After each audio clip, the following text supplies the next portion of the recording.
Eu não lembro onde, mas eu estava lendo, acho que algum texto dizia assim, que quando nós nos lembramos de algo muito distante, de um passado muito distante, nós não nos lembramos do dia que vivemos aquilo. Nós nos lembramos da última vez que lembramos daquilo. De que forma? Exemplo, a lembrança mais antiga que eu tenho eu tinha acho que 1 ano e meio, perto de 2 anos de idade. É a lembrança mais antiga que eu tenho. E eu correndo na casa da minha avó para morder a minha tia. A casa da minha avó era enorme e eu saí correndo da sala para a cozinha. E era tipo um vão só. Não era dividido como as casas de hoje em dia. Aquelas casas antigas que da sala você via a cozinha. Agora era muito grande. Aí eu Antigamente era só correndo. um vão, era Antigamente as só um casas eram vão. construídas dessa forma, um vão só, né? Aí a Era. casa da minha avó era assim, eu correndo da sala para a cozinha, correndo atrás da minha tia. Essa é a lembrança mais antiga. Quando eu digo, às vezes, vou dizer que mentira, como é que a pessoa tem 24 anos e lembra de uma coisa que aconteceu há 22 anos e meio atrás? Muita coisa ninguém lembra, não. Mas Não. lembra, na verdade, eu não estou lembrando do dia que aconteceu. Eu estou me lembrando da última vez que eu lembrei disso. Como eu falo muito e eu sempre gosto de reviver o passado, eu gosto muito de falar do que eu vivi, tipo, eu fico às vezes com meus amigos de infância falando e quando a gente era pequeno, tal. Então, pessoas que gostam de se lembrar muito, pessoas que gostam de falar muito do passado, normalmente são pessoas que vão ficar velhos e vão lembrar. Meu bisavô, ele lembra da pisa que ele levou, do pai dele, ele lembra do dia que ele brigou com o irmão dele, e ele tem 95 anos. Quer dizer que ele é mentiroso? Não. É porque ele é Não. uma pessoa que fica relembrando sempre a vida. Ele sempre fica relembrando do que viveu, o que viveu. Então, quando eu lembro, eu não lembro do dia que eu tinha 1 ano e meio. Eu lembro da última vez que eu lembrei disso. Então, eu lembrei hoje disso, né? Digamos que daqui a 3 meses eu vou falar de novo desse assunto. Eu não vou lembrar de 22 anos e meio Né? atrás. Eu vou lembrar de hoje, que é o dia que eu lembrei do ocorrido. Então, foi um texto que eu li e achei bem interessante, essa questão de... E isso, gente, serve até para aprendizado mesmo. Quando você estuda, digamos, hoje eu vou estudar de junta adverbial. E digamos que daqui a... Eu não vou ficar relembrando, eu não vou ficar falando sobre esse assunto. Então, eu vou esquecer. Pode ter certeza que você vai esquecer. Vai esquecer. Agora, se você volta e meia se lembrar, voltar a se lembrar, você nunca mais esquece.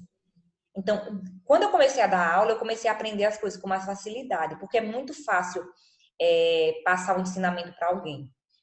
Se eu chegar e dizer assim, Júnior, dê aula sobre esse assunto, aí o Júnior vai estudar o assunto e vai dar aula. Provavelmente ele vai lembrar mais daquele assunto por mais tempo. Ele vai lembrar por mais tempo daquele assunto, porque ele deu aula daquilo. Então, Porque eu ele dei a aula, aí eu vou lembrar mais tempo. mais tempo. A minha professora dizia, quer estudar, treine como se estivesse dando aula. E eu tinha dificuldade. Tipo, quando eu apresentava um trabalho e o meu assunto eu sabia perfeitamente. Agora eu nunca consegui absorver tão bem o assunto dos outros. Porque eu dei aula do meu, eu não dei aula dos outros. Agora, se eu pegasse aquele tema e fosse estudar, eu saberia da mesma forma. Hum. A Esté colocou aqui. No caso de estudo, se chama repetição espaçada, se não me engano. É bem legal esse método. Mas Esté, bem legal mesmo. Quando você vai repetindo, relembrando sempre, isso acontece em concurso público. Tipo, eu estou estudando para concurso. Aí eu estudo hoje, amanhã eu não vou estudar, amanhã eu vou revisar o que eu estudei hoje. Aí, de amanhã a 7 dias, eu vou revisar novamente. De 7 dias a um mês, eu vou revisar novamente. Então, é um método de estudo que você fica, é através de revisão. Você vai revisando, revisando, para você nunca mais esquecer. Professora, Oi. uma dúvida. A senhora já ouviu falar sobre pronome neutro? Pronome neutro é um termo, Mariana, usado para dizer que não é nem feminino nem masculino, tipo, o Sim, eu pronome, sei que usa e o, mas a senhora acha que é correto? o pronome neutro. Não, na Aham. verdade, Alguns É porque linguistas, eu vi uma professora de português falando sobre isso e ela falou que não era correto nem nada, que a gente, e que tipo, não dava para mudar a língua portuguesa. dessa forma, porque, olha, tipo assim, a palavra todos. A palavra todos é uma palavra, existe todos e todas. Só que todos é levado para homem e mulher, em geral. Você já reparou que a nossa língua ela é um pouco preconceituosa nesse sentido, de dizer assim que todos inclui mulher e homem. Mas se eu chegar na sala de aula e ver um homem dizer todas, o homem já se sente ofendido. Assim, aí, professora, eu estou aqui. A mulher ela não se sente ofendida quando ela está incluída no todos. Assim como meninos. Oi, meninos.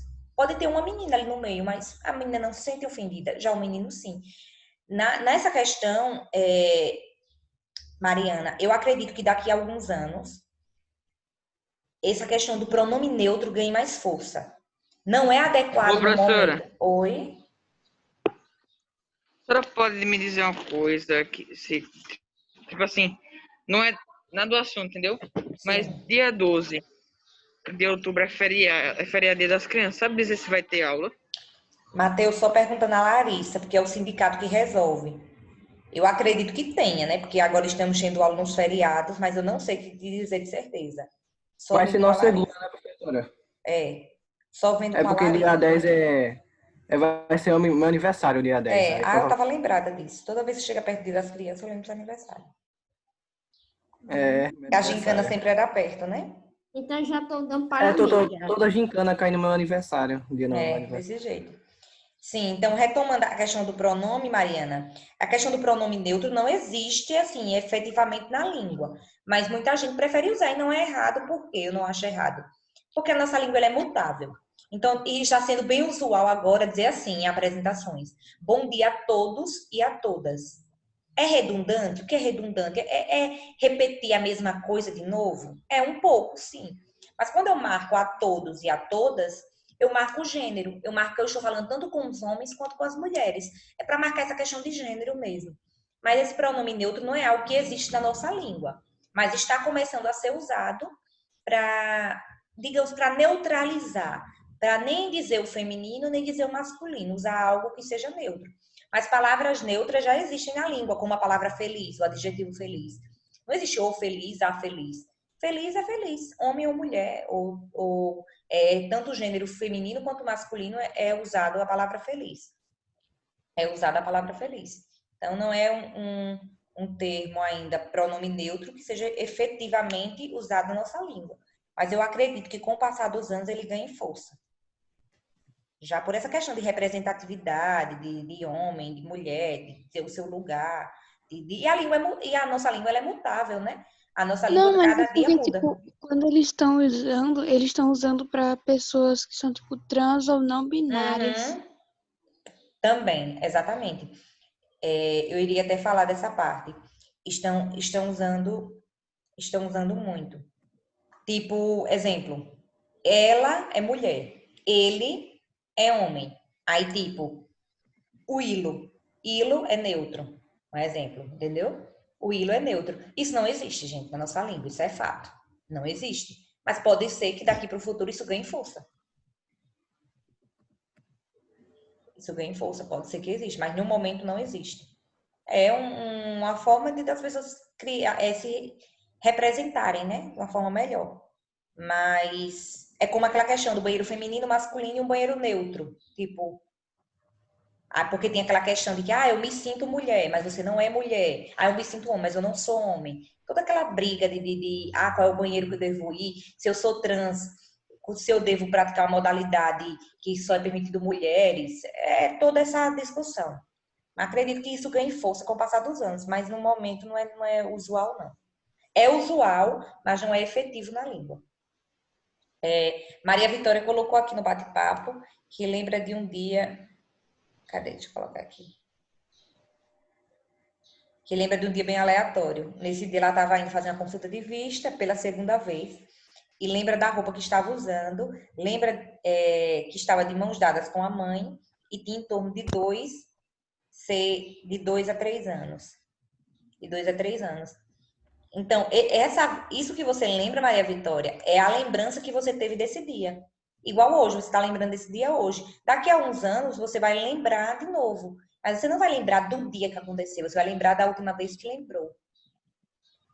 Tipo, eu também lembro da primeira vez que eu fui fazer o meu exame de vista, que eu fui parece que foi 5 ou 6 anos. Mas eu também me lembro muito por causa que na primeira vez bota aquele colírio, ardeu que só bexiga também. Eu me lembro É algo também que por isso. marcou, é algo que marcou. E engraçado, a gente sempre lembra, o Murilo disse que lembra do aniversário de 2 anos, a Maria Vitória disse que o estranho disso que aconteceu dessa lembrança é que ela é como se ela estivesse vendo ela mesma e não estivesse dentro do seu próprio corpo. Nós normalmente temos também essas impressões de que estamos nos observando e não estamos vivendo efetivamente no nosso corpo. É bem interessante isso aí. Então, vamos para a página 210. Deixa eu ver quem falou aqui. Ah, meu Deus. O Carlos Guilherme disse que não lembra nem o que aconteceu há um mês. Sabe por quê, Carlos? Porque você tem preguiça de pensar. Você é igual o Henrique. O Henrique, ele tem preguiça de pensar. Ele tem preguiça de pensar, então ele nunca lembra de nada que aconteceu. Às vezes você fala uma Eu coisa sou aquele hoje, ele tipo não de lembra. pessoa assim, que a minha mãe Matheus manda eu Barbosa, pegar, adorei o estilo, viu? minha mãe manda eu pegar um negócio, Tá aí na eu vou moda lá e isso pego. daí. Aí tipo, ela manda eu pegar um copo d'água, aí eu trago uma banana. Porque você Esse tipo de... não prestou atenção no que disse. No que disse. Então, normalmente pessoas que não se lembram das coisas são pessoas que não pensam, não gostam de pensar, têm preguiça de pensar. Então, ler, assistir, são formas de você abrir mais sua mente e conseguir lembrar mais facilmente das coisas. Pois quem tem memória boa está aqui, viu? Tem uma memória maravilhosa. Primeira questão, 210. Nesse capítulo, conhecemos melhor a estrutura e a função social de 2 gêneros textuais muito utilizados por você no seu cotidiano escolar: o artigo expositivo e o resumo. Por que esses gêneros são muito utilizados no processo de ensino-aprendizagem? Por que vocês acham que o resumo e o artigo expositivo ele é muito usado? Por causa que só bota só as partes mais importantes, mais relevantes. Eu acho que por isso. Muito bem, porque o principal objetivo comunicativo é informar o leitor e informa através de partes importantes. No caso do artigo expositivo, ele traz à tona informações importantes, informações que talvez não saberíamos se não lêssemos. E o resumo, ele faz o quê? Ele faz um juntar, né? Ele junta as informações mais relevantes para o texto. E ambos os textos são expositivos. Textos que têm como característica principal falar sobre algo, mostrar algo.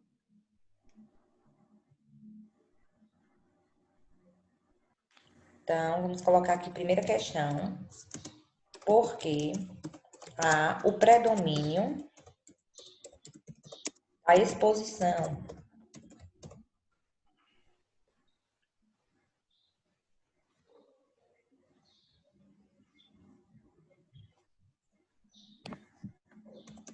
Assim, o objetivo principal é informar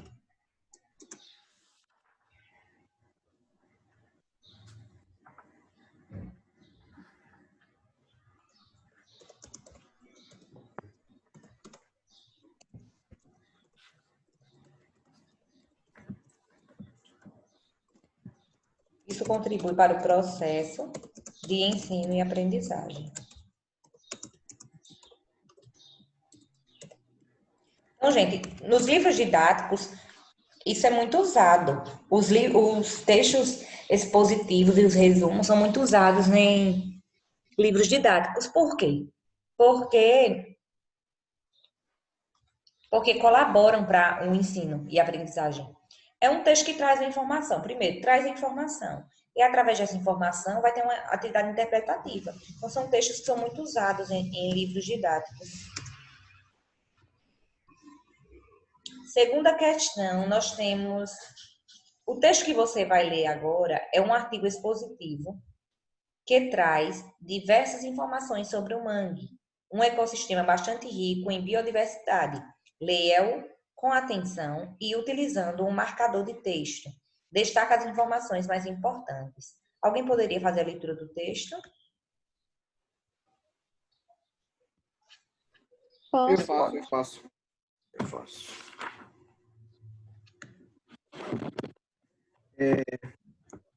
O manguezal e sua fauna. As florestas de mangue já atraíram a atenção dos antigos biólogos por serem florestas que crescem nas águas rasas do mar. Devido a várias propriedades de estrutura e funcionamento, esses ecossistemas ocupam as áreas costeiras protegidas dos oceanos e mares tropicais. Tipicamente, o manguezal se encontra na zona entre mares. O Brasil tem uma das maiores extensões de manguezais do mundo, desde o Cabo Orange, no Amapá, até o município de Naguna, em Santa Catarina. Hoje em dia, o manguezal ocupa uma superfície total de 10.000 quilômetros quadrados. A grande maioria na costa norte, no estado de São Paulo, e tem mais de 240 quilômetros quadrados de manguezal. No passado, a extensão dos manguezais brasileiros era muito maior. Continuou? Continuou? E aí, pessoal? Pode continuar, pode continuar. Muitos portos industriais, loteamentos e rodovias costeiras foram desenvolvidos em áreas de manguezal. Ao contrário de outras florestas, os manguezais não são muito ricos em espécies, porém destacam pela grande abundância das populações que neles vivem. Por isso, podem ser considerados um dos mais produtivos ambientes naturais do Brasil. Mariana, Somente deixa a três. Mariana continuar um pouquinho. Beleza. Somente 3 árvores constituem as florestas do mangue: o mangue vermelho, o mangue seriúba e o mangue branco. As árvores são acompanhadas por um pequeno número de outras plantas, tais como a samambaia do mangue, o hibisco e a gramínea espartina. Ricas comunidades de algas crescem sobre as raízes aéreas das árvores, na faixa coberta pela maré. Pelo contrário, os troncos permanentemente expostos e as copas das árvores são pobres em plantas epífitas. Quanto à fauna, destacam-se as várias espécies de caranguejos, formando enormes populações nos fundos lodosos. Nos troncos submersos, vários animais filtradores, tais como as ostras, alimentam-se de partículas suspensas na água. A maioria dos caranguejos é ativa na maré baixa, enquanto os moluscos alimentam-se durante a maré alta. Uma grande variedade de peixes penetra nos manguezais na maré alta. Muitos dos peixes que constituem o estoque pesqueiro das águas costeiras dependem das fontes alimentares do manguezal, pelo menos na fase jovem. Diversas espécies de aves comedoras de peixes e de invertebrados marinhos nidificam nas árvores do manguezal, alimentam-se especialmente na maré baixa, quando os fundos lodosos estão expostos. Os manguezais fornecem uma rica alimentação proteica para a população litorânea brasileira. A pesca artesanal de peixes, camarões, caranguejos e moluscos é para os moradores do litoral a principal fonte de subsistência. O manguezal foi sempre considerado um ambiente pouco atrativo e menosprezado, embora sua importância econômica e social seja muito grande. No passado, estas manifestações de aversão eram justificadas, pois a presença do mangue estava intimamente associada à febre amarela e à malária. Embora estas enfermidades já tenham sido controladas, a atitude negativa em relação a esse ecossistema perdura em expressões populares nos quais a palavra mangue, infelizmente, adquiriu sentido de desordem, sujeira ou local suspeito. A destruição gratuita, a poluição doméstica e química das águas, derramamentos de petróleo e aterros mal planejados são os grandes inimigos do manguezal. Então, gente, a partir da leitura do texto, nós temos aqui a primeira questão. Por que as pessoas tinham aversão ao manguezal no passado?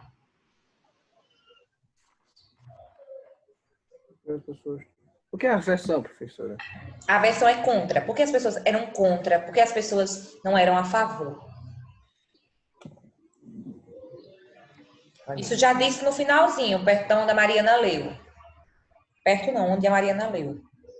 As pessoas tinham aversão ao manguezal porque ele era associado a alguma doença. Ou algumas. O povo antigamente pensava isso mesmo, que era um lugar que era nojento, que dava doença. Quais eram as doenças? Foi dito no texto. Febre e malária.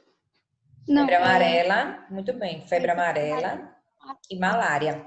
Então, antigamente, o manguezal ele era um ecossistema deixado de lado. Ele era porque era alvo de preconceito. Mas era um preconceito que tinha até fundamento, já que ele era sempre associado à febre amarela e à malária, que eram transmitidas com mais facilidade nessa região. Não sei se vocês souberam, esses dias, da atriz Camila Pitanga, acho que Camila Pitanga dela e da filha, que estavam com suspeita de Covid, elas estavam lá na Amazônia, passando, acho que tem uma casa lá, estavam passando esse período de pandemia na Amazônia, e de repente começaram a sentir sintomas, febre muito alta, e começaram a ficarem preocupadas, achando que era, na verdade, o Covid. E quando chegou no hospital público, lá em Manaus, acho que foi em Manaus, constataram que estavam com malária. Vocês viram essa reportagem? Não vi não. Não vi não. Pronto, foi esses dias. E a malária, gente, ela é causada através de um mosquito, pelo mosquito que está infectado. Então, quando esse mosquito pica, o que acontece? A pessoa pega a malária e é uma doença que já estava erradicada do Brasil. Ou seja, uma doença que ninguém tinha mais contato, porque como tem vacina, todo mundo achava que parou de existir, que tinha sido finalizada. E através desse caso que surgiu dela e da sua filha, todo mundo começou a ter o medo, né? O medo dessa doença voltar a ressurgir. Dessa doença ressurgir, né? Você volta, é claro que é ressurgir. Da doença ressurgir. Do mesmo jeito do sarampo. Por que as pessoas agora estão tomando vacina para o sarampo? Porque começaram a ter casos de sarampo novamente aqui no Brasil. Então, é um risco. Por mais que você já tenha sido vacinado anteriormente, é ideal que seja vacinado novamente, porque está tendo um novo surto de sarampo. Então, o manguezal, ele era sempre Eu associado... até ia tomar, né, que por causa do coisa assim, mas quando eu fui a mulher disse que eu não precisava, que eu tinha quatro doses de vacina contra o sarampo. Porque você já está imunizada, né? Aí, então, ela disse que você não precisava. Foi. Aí ela falou, se eu não tenho, você mais toma. Porque aí a mãe disse, mas como assim? Eu não tenho essa tanto de vacina na minha filha. Aí ela disse assim, não, foi porque no tempo que ela nasceu, tava surgindo muito sarampo. Aí a mãe, Aí você foi imunizada, entendi. Pronto, pois o mangue, ele é associado a essas duas doenças. Só que, gente, essas doenças já estão controladas, né? Surgiu agora. Observe que o texto ele foi publicado em 2018. Então, em até 2018 não tinham casos de malária nem febre amarela por aqui. E por que o mangue ainda é alvo de tanto preconceito? Porque as pessoas, quando falam em mangue, já pensam logo em febre amarela e malária. Então, segundo o texto, a gente tem que deixar essa questão de lado, e pensar que o mangue é um ecossistema muito rico e muito bonito e rico, né? Então, primeira questão, porque estava associado a doenças como a febre amarela e a malária. Deixa eu ver se a letra A. Não.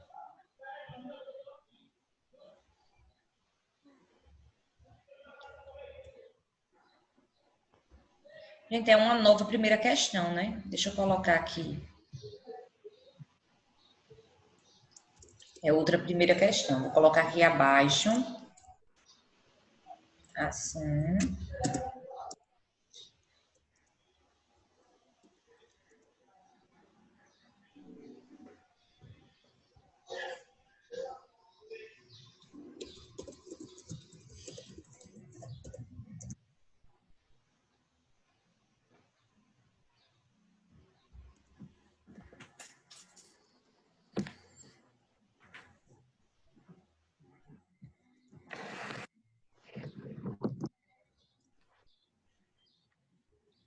Segunda questão. Por que a extensão dos manguezais no Brasil é hoje menor que no passado?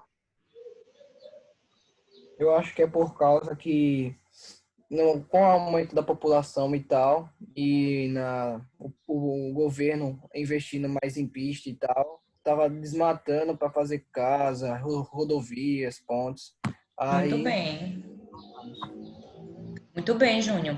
Então, deram lugar a portos, rodovias, loteamentos, indústrias. Então, não só os manguezais, gente, tudo que você observar. Aqui era Arapiraca mesmo.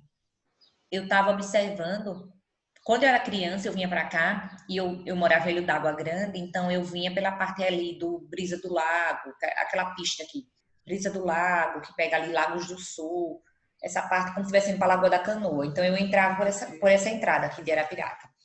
Quando eu entrava, não tinha nenhuma casa. Ali onde é o Brisa do Lago era só mato. tinha nenhuma, professora, tinha nenhuma ali. Nenhuma casa ali é só mato. A gente entrava, era só mato, só mato. Depois é que vi o centro. Pronto, a Arapiraca começava a ser mais urbanizada a partir aqui da parte baixa, perto do Cacimbas, Primavera. Pronto, Primavera, Cacimbas. Já começava a partir daí. E agora, gente, tudo virou casa, loteamento, condomínio, empresa, lava-jato, o que você imaginar tem por aqui. Então, não só o manguezal, aqui não era uma área de manguezal, é uma área que tinha mata, algum tipo de mata, que eu não sei a espécie, mas era uma área que tinha mata e foi desmatada para dar lugar a casas, e a tendência é isso acontecer. De urbanizar tudo, né? Até os interiores mesmo, que antigamente era só mata, agora tem praça, tem um posto de saúde, tem escolas. Então, segunda questão, porque muitos Eu fui deles... 60%, só faltei morrer. Acho que isso era umas 11 e pouco. Fui pegar uma carne, mas meu tio, no caldo da boba serena, nós não aguentou, não. Nós nem esperou o homem pesar a carne do calor que estava o centro. Muito quente, né? E a tendência é piorar por conta... Calor. A tendência é piorar porque, observe se tem árvore. Mal tem árvore. Quando eu fui Tem para... não, professora, tem não. Quando eu fui para Rio de Janeiro, foi algo que eu achei muito bonito lá. Foi a quantidade de árvores. Você passa no meio da cidade, aquelas árvores antigas, antigas mesmo, de Mata Atlântica. Aquelas árvores antigas. Quando você passa por baixo das árvores, no meio do centro, chega um ar bem gelado, aquele ventinho fresco. Chega, faz frio. Às vezes está um meio-dia, aquele sol escaldante, mas quando você passa até de carro por baixo das árvores, você sente aquele frescor. Para você ver como as árvores, elas oxigenam, né, melhor o ambiente. Então, tudo se torna melhor. Mas a questão é que aqui no Nordeste, principalmente, nós não temos não, muito essa questão de preservar. Na minha rua mesmo não tem uma árvore. Aqui na rua de casa só tem só a árvore que fica aqui na frente de casa e mais outra na esquina. Aí tudinho. E quando Dizendo a pra baixo pessoa vem da na África do pista, calor. aquele vento quente, que quando bate, dá vontade nem de sair É, dentro de casa. aquele vento quente. Porque não tem E, árvores. pessoal, na frente da minha casa tem uma árvore muito grande Ó, e vem então, muito vento pra cá. então você está Professora, o tanto privilegiada. de folha, professora, que cai na minha casa é horrível. A O minha negócio é que tem também. árvore, dá vento, mas um monte de folha cai É. aqui dentro. Não é por isso que as pessoas observem que tudo da gente agora é limpeza, é estética, é tudo bonitinho, a gente quer tudo arrumado. Ninguém quer saber de sujeira. É tipo, você tem uma casa, a sua casa tem uma parte de barro. Você não quer barro, você quer calçar, porque você quer lá barro para estar sujando sua casa. Então nós não queremos nos sujar, nós não queremos mais o contato com a natureza. Queremos viver isolados dela. Esses dias mesmo eu estava na casa da minha avó, num sítio, e estava dizendo à minha avó que eu não aguentaria morar no sítio pela sujeira. Eu varri a casa de manhã, quando era tarde, estava lotado de barro, cheio de sujeira, cheio de sujeira. Nem parecia que você tinha limpado. Os móveis cheios de poeira. Então, eu dizendo a ela que eu não aguentaria. Aí ela disse, é porque vocês já acostumaram a viver em um lugar trancado. Eu não aguento viver trancada. Então, enquanto eu não aguento viver trancada, eu aguento viver trancada, minha avó não consegue. E ela prefere o contato com a natureza, ela prefere a casa cheia de poeira, mas ela tá ali, livre, né? Livre, sem estar presa em uma casa apenas. Eu prefiro estar livre também. Eu e minha limpeza, né? Como eu tenho uma mania de limpeza, eu disse a ela que eu não aguentaria viver no sítio, mas é algo muito bom, é muito bom. É outra experiência você estar num Professora, mundo livre. depende tipo, da região do sítio, porque tipo, se for lá pra Batalha, Jacaré do Zão, pelo amor de Deus, ixi, O, pi- Porque é sertão. Professora, eu o gosto pior é de... que a pessoa limpa a casa toda hora. E a casa fica suja. Aqui na casa da minha avó ainda é bom. E aqui em casa, que é cerâmica branca, a parede branca. Eu digo, mãe, Mas pode embora suja daqui? tudo. Quem foi que falou antes da Gabi? Foi eu. Pode Assim, falar. a família da minha mãe mora no sítio e eu tenho uma casa lá. Eu gosto de lá. O ruim é que eu não gosto de lá é porque tem muita gia. Aí você tem Mas medo, eu né? gostoso, só amo. botar no óleo, ou bota no óleo, bota um salzinho, Nossa, que aí legal, bota Aí às gente. vezes tem um pra vizinho, né? Pra eu pegar, matar e fritar. Se eu não aguento chegar nem perto da gia, como eu vou matar? ou senão usa pra pescar, é bom também. Olha, Júnior Pesca. Gente, a aula vai ser finalizada, falta menos de 1 minuto. Outra hora a gente debate mais sobre as lembranças. Pedrinho colocou aqui que tem lembrança de 1 ano.